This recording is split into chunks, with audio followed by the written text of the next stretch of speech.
Halo, selamat pagi teman-teman. Kita berjumpa lagi dengan saya. Kita akan berproses hari ini. Kita akan belajar bersama-sama. Eh, Tema pembelajaran kita pada kesempatan ini adalah Yesus pemenuhan janji Allah. Diharapkan nanti teman-teman dalam pembelajaran ini kita dapat memahami tentang arti dan makna dari sebuah janji. Terus kemudian nanti kita juga diharapkan bisa memahami bahwa Yesus Kristus adalah pemenuhan janji Allah tentang keselamatan. Teman-teman, itulah harapan dalam proses pembelajaran kita pada hari ini atau kesempatan ini dengan tema Yesus pemenuhan janji Allah.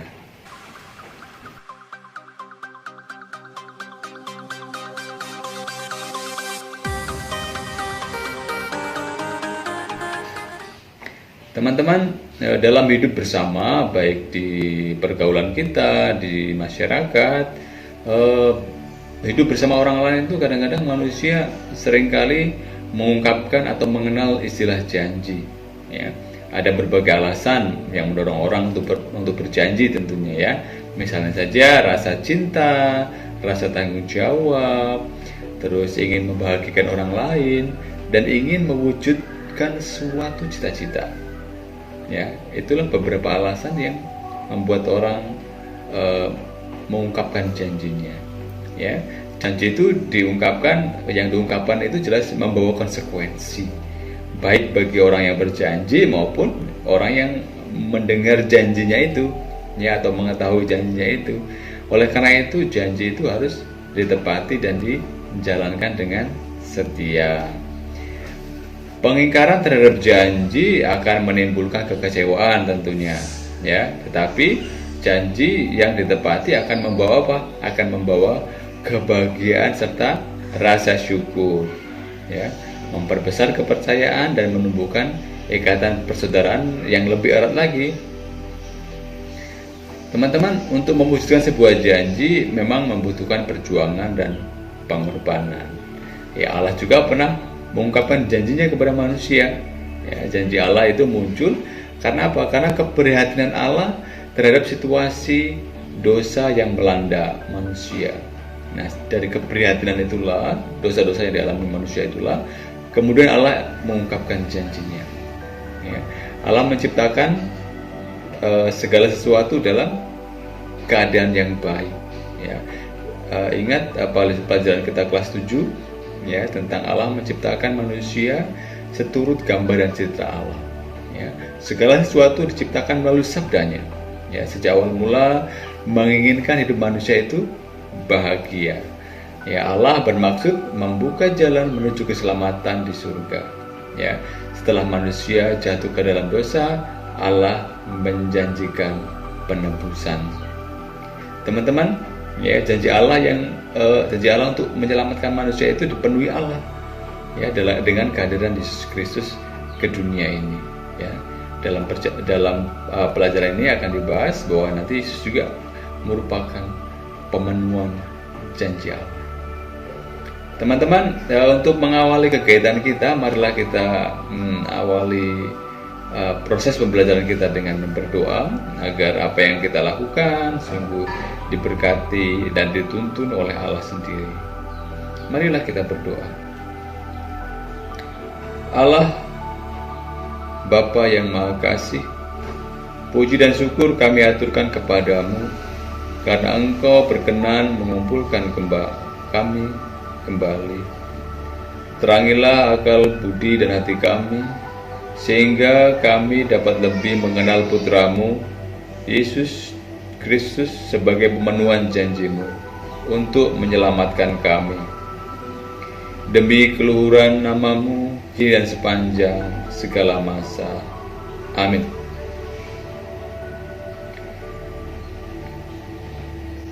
Teman-teman terkasih, ya, kita sudah mengawali kegiatan kita dengan doa. Kita mengharapkan bahwa Allah sungguh-sungguh hadir menyertai dalam proses pembelajaran kita pada kesempatan ini. Di awal pembelajaran ini kita akan menyimak sebuah cerita, ya. hilangnya sebuah kepercayaan. Dari cerita ini nanti kita akan mencoba mendalami bersama-sama tentang arti atau makna dari sebuah janji. Ceritanya begini teman-teman, teman-teman juga bisa baca. Saya di sini juga akan membacakan ceritanya. Aku benar-benar pusing. Dari mana aku harus mendapatkan uang sebesar 750.000 rupiah untuk melunasi sisa uang kuliahku. Minta orang tua, malu sekali rasanya. Semestinya hal itu tidak perlu terjadi. Seandainya waktu itu uang pemberian orang tuaku langsung kubayarkan untuk melunasi uang kuliah. Tetapi melihat temanku Alex yang memohon dengan cara seperti itu, tidak sampai hati aku menolaknya. Dimas, tolong aku, pinjami aku dulu uang 750.000 untuk bayar kos. Aku sudah telat bayar 2 minggu. Dan kalau besok aku belum dapat membayar, aku diminta untuk pindah, kata Alex. Lek, bukannya aku tidak boleh. Aku sendiri juga sedang membutuhkan uang. Kamu sendiri tahu, kalau sampai akhir bulan ini belum melunasi uang kuliah, bisa-bisa tidak bisa ikut ujian. Aku mencoba menjelaskan. Ayolah, tolong aku. Paling lama 3 hari pasti sudah aku kembalikan. Aku janji. Selama ini aku kan tidak pernah membohongimu. Alex meyakinkanku. Tapi benar ya, Alex. Aku janji dalam 3 hari pasti kembali. Kamu boleh pegang kata-kataku. Segera saat itu juga uang yang seharusnya untuk membayar uang kuliahku segera berpindah tangan. 2 minggu telah berlalu. Belum juga ada tanda-tanda Alex akan mengembalikan uangku. Setiap kali kutanyakan kapan akan membayar, ada saja alasannya. Bahkan ketika terakhir kali aku menagih janjinya, tanpa kuduga malah marah-marah. Aku benar-benar kecewa atas sikapnya. Janji yang telah dibuat diingkarinya sendiri. Hilang sudah kepercayaanku kepadanya. Cerita ini dituliskan oleh Sulis. Teman-teman, untuk mendalami cerita ini, ya, kita atau teman-teman saya minta untuk membuat pertanyaan dari cerita itu. Ya, silahkan kalian buat pertanyaan, sebanyak-banyaknya pertanyaannya itu tentang cerita tadi. Ya. Misalnya saja pertanyaan-pertanyaan yang bisa mendalami dari arti sebuah janji. Misalnya saja contoh, apa yang dimaksud dengan janji? Tadi kan ada Alex yang berjanji. Ya, sebetulnya apa sih makna sebuah janji? Ya, karena dalam cerita itu, ya, Alex ya, tidak memenuhi janjinya. Ya, jadi sebetulnya janji itu apa? Ya, terus kemudian misalnya saja, mengapa seseorang mau mengungkapkan sebuah janji? Ya, tadi Alex, kenapa sih Alex mau mengungkapkan sebuah janji? Ya, aku janji nanti paling lambat 3 hari uang itu akan saya kembalikan. Ya, mengapa seorang mau mengungkapkan sebuah janji? Kira-kira alasan Alex mengungkapkan sebuah janji itu apa? Ya, misalnya saja supaya dipercaya, supaya untuk meyakinkan, supaya apa yang diminta bisa dipenuhi. Ya, ada banyak motif-motif atau alasan-alasan mengapa seseorang mengungkapkan janji. Silakan teman-teman juga buat pertanyaan-pertanyaan sendiri, terus kalian jawab berdasarkan dari cerita tadi. Ya. Terus mungkin juga Apa konsekuensi dari sebuah janji? Ya, tadi Alek berjanji, terus tidak ditepati tentunya kan dalam cerita tadi. Ya, setelah 2 minggu berlalu, ya ditagih, malah marah-marah. Ya, terus apa yang terjadi kira-kira teman-teman dari konsekuensi dari sebuah janji? Kalau misalkan Alek memenuhi janjinya ketika 3 hari setelah meminjam itu dikembalikan, apa konsekuensinya? Ya. Terus kemudian ketika tidak, dalam cerita tadi tidak menepati janjinya, terus apa yang terjadi? Ya, Alek si yang memberi janji itu tidak menepati, yang diberi janji ya tentunya kecewa. Ya, kecewa, marah, ya. Terus kemudian mungkin ya akan sulit sekali, ya, yang tadinya berteman jadi bermusuhan begitu, ya. Jadi silakan kalian amati itu, ya, dalam cerita tadi, ya. Terus kemudian apa akibat jika seorang tidak menepati janji? Ya jelas tadi ya, sebuah konsekuensi jelas, konsekuensi janji itu memang harus ditepati sebetulnya. Terus akibatnya apa yang tadi saya sampaikan tadi? Ya, akibatnya apa jika tidak ditepati? Atau sebaliknya, jika seorang menepati janji itu apa akibatnya? Ya, di cerita tadi jelas terungkap teman-teman ya. Kalau kita teman-teman juga nanti bisa putar ulang tadi ceritanya ya untuk bisa lebih mendalami. Teman-teman, dari cerita itu memang nanti kita bisa belajar bagaimana sih pentingnya sebuah janji. Apa sih efek atau dampak dari sebuah janji itu? Ya. Terus nanti juga mungkin kalau kita bercermin dari cerita tadi, bagaimana pandangan yang kita puji tentang janji? Ada enggak? Nah, nanti kita akan bersama-sama untuk melihat itu ya dalam pendalaman kita tentang kitab suci mengenai sebuah janji.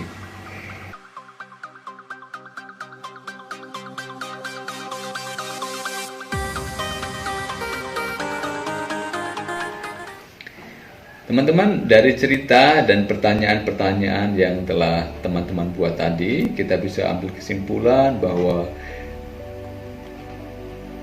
janji adalah ucapan yang menyatakan kesediaan ya, dan kesanggupan untuk berbuat. Ya. Misalnya saja hendak memberi, hendak menolong, atau datang untuk bertemu. Ya.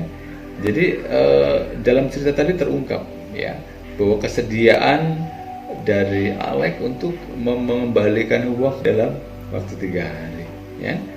Atau janji juga bisa diartikan sebagai sebuah kontrak yang menandakan transaksi antar 2 orang, di mana orang pertama mengatakan kepada orang kedua untuk memberikan layanan maupun pemberian yang berharga baginya sekarang dan akan digunakan maupun tidak. Ya, jadi itu sebuah kontrak ya antar 2 belah pihak. Ya, kemudian ketika ditanya alasan kenapa sih orang mengungkapkan janji, ya jelas tadi pertama untuk menunjukkan rasa cinta, ingin membahagiakan orang lain, ingin mewujudkan cita-cita, membuat baik situasi yang memprihatinkan menjadi situasi yang lebih baik, ya, karena rasa tanggung jawab. Ya. Jadi silakan dari cerita tadi juga bisa kita lihat teman-teman, ya, bahwa Alek berjanji itu alasannya ya supaya dia diberi pinjaman uang, ya. Jadi ya mungkin situasinya kalau saya nggak janji mungkin dia nggak akan beri uangnya. Tapi ketika saya berjanji, ya dia bisa berikan uangnya. Ya itu yang kita belajar dari cerita tadi teman-teman ya. Jadi konsekuensi sebuah janji adalah perlu diusahakan untuk memenuhi janji tersebut, ya meskipun diperlukan perjuangan. Ya, harus dipenuhi janji itu, ya meski sekali lagi melalui perjuangan. Janji yang terwujud akan membahagiakan tentunya. Ya, misalnya tadi Alek memenuhi janjinya, jadi yang diberi janji akan bahagia. Oh, ternyata aku juga bisa membayar uang kuliah, ya. Jadi sekali lagi janji yang terwujud itu membahagiakan baik diri yang berjanji maupun yang diberi janji, ya. Kalau tidak ditepati, ya jelas merugikan diri sendiri dan juga orang lain, ya. Itu teman-teman, ya. Sekarang kita akan menggali pengalaman iman Kristiani tentang janji Allah. Dari mana teman-teman? Ya, kita lihat gambar ini. Gambar ini kira-kira apa teman-teman? Ya, ada gambar perempuan sedang apa itu? Nah, ini kita akan belajar dari kitab Kejadian, ya. Ini tentang kejatuhan manusia pertama ke dalam dosa. Ya, kita ambil dari kitab Kejadian bab 3 ayat 8 sampai 15. Kita baca sama-sama teman-teman. Ketika mereka mendengar bunyi langkah Tuhan Allah yang berjalan dalam taman itu pada waktu hari sejuk, bersembunyilah manusia dan istrinya, lalu istrinya itu terhadap Tuhan Allah di antara pohon-pohon dalam taman. Tetapi Tuhan Allah memanggil manusia itu dan berfirman kepadanya, "Di manakah engkau?" Ia menjawab, "Ketika aku mendengar bahwa engkau ada dalam taman ini, aku menjadi takut karena aku telanjang, sebab itu aku bersembunyi." Firman-Nya, "Siapakah yang memberitahukan kepadamu bahwa engkau telanjang? Apakah engkau makan dari buah pohon yang kularang engkau makan itu?" Manusia itu menjawab, "Perempuan yang kau tempatkan di sisiku, dialah yang memberi dari buah pohon itu kepadaku, maka kumakan." Kemudian berfirmanlah Tuhan Allah kepada perempuan itu, "Apakah yang engkau telah perbuat ini?"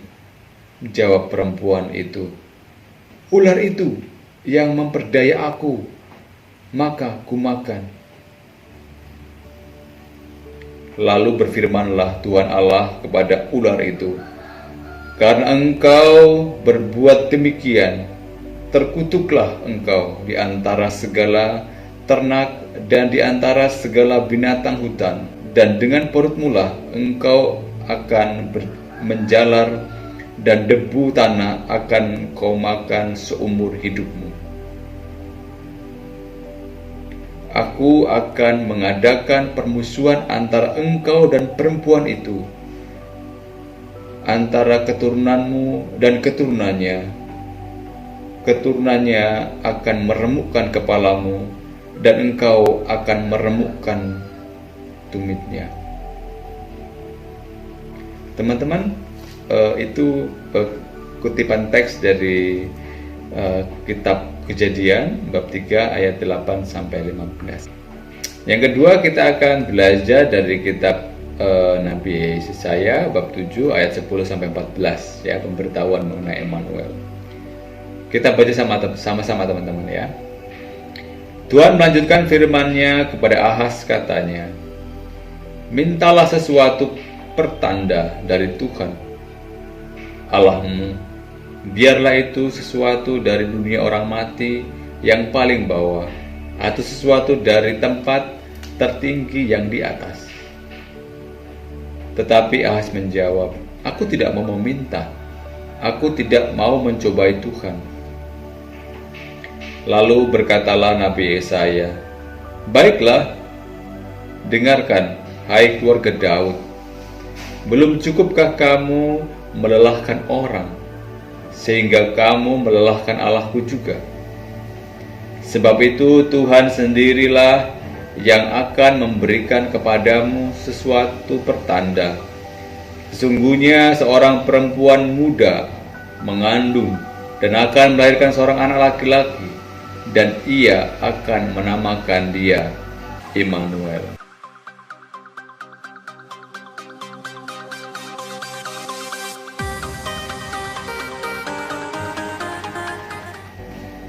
teman-teman, untuk memperdalam dua teks kitab suci yang sudah kita bahas, sudah kita baca, dan kita sekarang akan merenungkan. Ini akan saya pandu dengan beberapa pertanyaan. Yang pertama, kalimat mana sajakah yang menunjukkan bahwa Allah mau menjanjikan juru selamat? Ya, dalam dua teks tadi, kira-kira kalimat mana saja yang menunjukkan bahwa Allah mau menjanjikan juru selamat? Yang kedua, teman-teman, menurut teman-teman, mengapa Allah mau menjanjikan juru selamat bagi manusia? Kenapa, teman-teman? Ya, tadi di pengantar saya juga sudah saya sebutkan, sudah saya singgung-singgung. Ya, kenapa sih Allah mau menjanjikan juru selamat bagi manusia? Yang berikutnya, teman-teman, pertanyaan yang ketiga, dalam diri siapa janji Allah tersebut telah terpenuhi? Ya, dalam diri siapa janji Allah, apa yang dijanjikan Allah itu bisa terpenuhi atau sudah terpenuhi? Kita lihat dari dua kutipan teks tadi, kira-kira dalam diri siapa itu? Ya, teman-teman bisa temukan di situ. Terus berikutnya, kita hendak melihat, ya, sikap kita sebagai umat Allah melihat janji itu bagaimana, ya, atau dengan rumusan lain, bagaimana hendaknya sikap kita sebagai umat Allah melihat pemenuhan janji Allah. Jadi kalau Allah sudah memenuhi janjinya, sikap kita itu bagaimana? Ya, kalau Allah sudah memenuhi janjinya, kita sebagai umat Allah itu sikap kita harus bagaimana?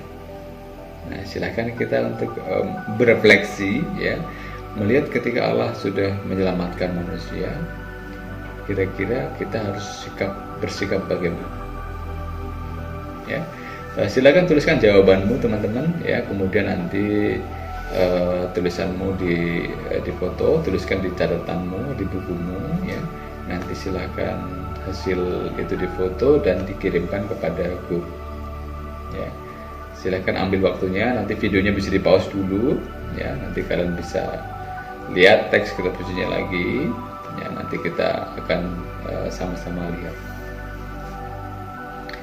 Teman-teman, alasan Allah membuat janji, ya, Tuhan sangat prihatin dengan situasi kedosaan manusia, ya. Allah yang menciptakan segala sesuatu melalui sabdanya sejak awal mula menginginkan hidup manusia itu bahagia, ya. Tapi setelah manusia jatuh ke dalam dosa, Allah menjanjikan penebusan, ya. Allah mengangkat manusia untuk mengharapkan keselamatan. Allah ingin manusia, tidak ingin manusia itu hancur dalam kuasa dosa. Maka janji Allah terwujud dalam pribadi Yesus Kristus, Sang Putra Allah sendiri, ya, yang selama hidupnya selalu mewartakan keselamatan bagi semua orang. Janji Allah itu terwujud atau digenapi dalam siapa? Dalam pribadi Yesus Kristus, ya, pribadi putranya, putra Allah, ya, yang terus berkarya, terus wafat dan bangkit demi dosa manusia. Teman-teman, terus bagaimana dengan kita? Tadi kita sudah coba tanyakan itu, ya. Bagaimana dengan kita? Ya, tentunya kita diajak untuk meneladan Allah yang senantiasa memenuhi janjinya dan mengimani Yesus Kristus sebagai pemenuhan janji Allah itu, ya. Teman-teman, saya mengajak teman-teman untuk berefleksi, merenungkan, ya, merefleksikan proses pembelajaran kita yang sudah kita lalui, ya, melalui cerita tadi, melalui dua kutipan teks dari kitab suci, dari kitab Kejadian dan kitab Yesaya tadi, ya. Teman-teman, saya ajak teman-teman untuk hening sejenak, ya. Kita akan mencoba untuk merefleksikan. Saya akan pandu. Silakan untuk hening sejenak. Sungguh Allah begitu baik kepada manusia. Ia menjanjikan putranya untuk keselamatan kita. Dan janji itu telah Allah penuhi dalam diri Yesus Kristus. Janji yang Allah tepati mewujudkan kebahagiaan bagi manusia. Bagaimana dengan kita? Pada saat apa saja kita pernah berjanji? Atau pernahkah kita tidak menepati janji kita? Teman-teman masih dalam suasana hening, ya silakan tuliskan refleksi kalian di buku catatan. Jawab pertanyaan-pertanyaan yang sudah saya ungkapkan itu. Ya.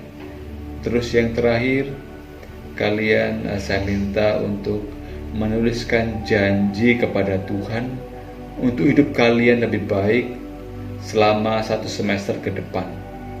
Ya. Nanti tulisan janjimu itu bisa kalian hias supaya indah. Teman-teman, silahkan sekarang kalian menuliskan janji kepada Tuhan untuk kehidupanmu supaya lebih baik di 1 semester ini. Ya. Supaya apa? Supaya apa yang kalian sampaikan tadi, sungguh apa yang kalian janjikan, sungguh dapat memotivasi Anda. Ya. Paling tidak dalam 1 semester ini supaya menjadi lebih baik. Ya, misalnya, Tuhan, saya janji untuk mengurangi bermain handphone, untuk main game. Saya akan bergunakan untuk belajar mencari materi-materi. Atau dalam semester ini saya akan mengurangi bermain di luar, bermain game online. Silakan ungkapkan janjimu.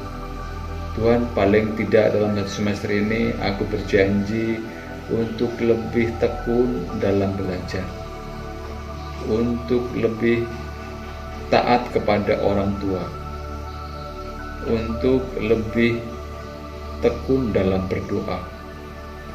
Silakan temukan dalam diri teman-teman, kira-kira supaya hidup teman-teman lebih baik dalam 1 semester ini.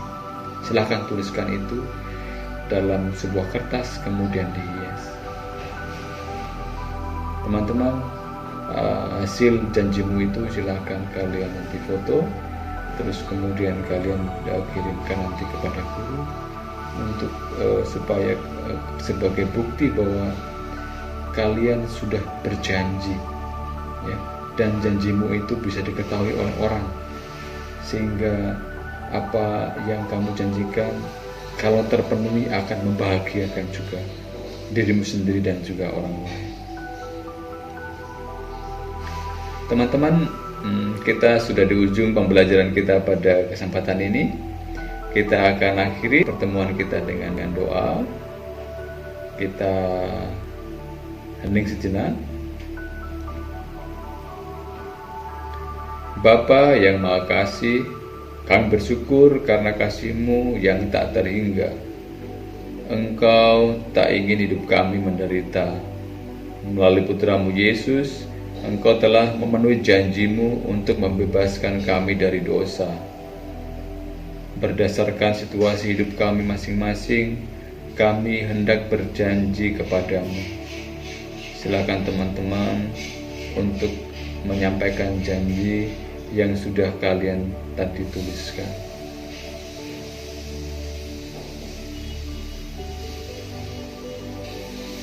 Ya Bapa, ajarilah kami untuk setia dengan janji yang kami ucapkan, seperti halnya Engkau telah setia dengan janji-Mu.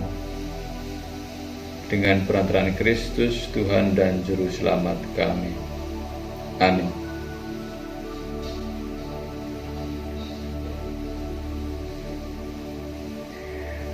Teman-teman, terima kasih telah sungguh-sungguh belajar pada kesempatan hari ini atau kesempatan kali ini. Silahkan untuk penilaian, silahkan nanti kirimkan 2 foto kegiatan yang sudah kalian laksanakan. Yaitu yang pertama, foto pendalaman tentang gagasan-gagasan yang Anda temukan dalam kitab suci. Terus kemudian janjimu atas refleksimu yang sudah kalian tuliskan, janjimu kepada Tuhan tadi yang sudah kalian hiasi, silakan difoto, terus kirimkan kepada guru untuk penilaian kegiatan kita, pelajaran kita pada hari ini atau kesempatan ini. Ya, tetap semangat, jaga kesehatan, dan Tuhan memberkati. Oh ya teman-teman, kalau ada pertanyaan atau saran mengenai video ini, silakan tuliskan di halaman komentar ya.